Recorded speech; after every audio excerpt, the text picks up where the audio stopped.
হবেন ৰাজবংশী আপোনাৰ সকলে কষ্ট কৰি কংগ্ৰেছৰ প্ৰাৰ্থীজনক বিপুল ভোটত জয়ী কৰাব এই বিশ্বাস মোৰ হৈছে।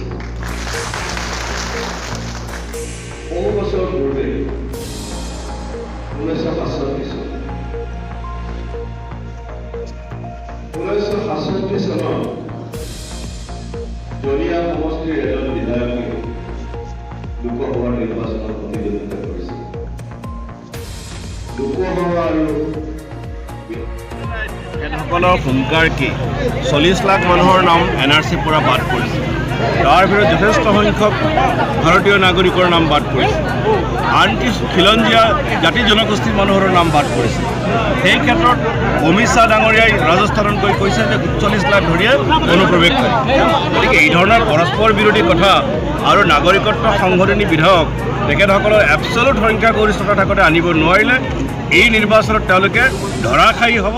এই বিল আৰু নাহে, কাৰণ কংগ্ৰেছৰ নেতৃত্বত ৰাহুল গান্ধীৰ নেতৃত্বত দিল্লীত চৰকাৰ হ'ব। গতিকে নাগৰিকত্ব সংশোধনী বিধেয়ক বিল আৰু সংসদত অহাৰ কোনো সম্ভাৱনা নাই। কিমান হাজাৰ ভোটত জিকিব আপুনি? এইবোৰ মই নকওঁ, ৰাইজৰ আশীৰ্বাদ আছে। ৰাইজে কিমান ভোটত জিকায় ৰাইজেহে ঠিক কৰিব, কিন্তু মোৰ ধাৰণা হৈছে যে ৰাইজে বৈতৰণি পাৰ কৰাই দিব। কাৰ লগত টক্কৰ হ'ব আপোনাৰ? মই সেইবোৰ এতিয়া নকওঁ, মোৰ ধাৰণা ৰাইজে বৈতৰণি পাৰ কৰাই দিব। নিৰ্বাচনৰ পিছত বুজা যাব কোন দ্বিতীয় হয় কোন তৃতীয় হয়। বৰপেটা সমষ্টিত ভোটাৰ সংখ্যা কিমান? পঞ্চায়ত নিৰ্বাচনত এওঁদেশক বিশ্বাস কৰিছে। মই নাভাবোঁ আৰু যে এওঁদেশক ৰাইজে ভোট দিব বুলি। আৰু আমিতো অকল সংখ্যালঘু ভোটৰ ওপৰত নিৰ্ভৰশীল নহয়, আমি সংখ্যালঘু সংখ্যাগুৰু চবেই আমাক সমৰ্থন কৰে। আৰু সেই পিনৰ পৰা আমি জয়ী হ'ম বুলি ভাবিছোঁ।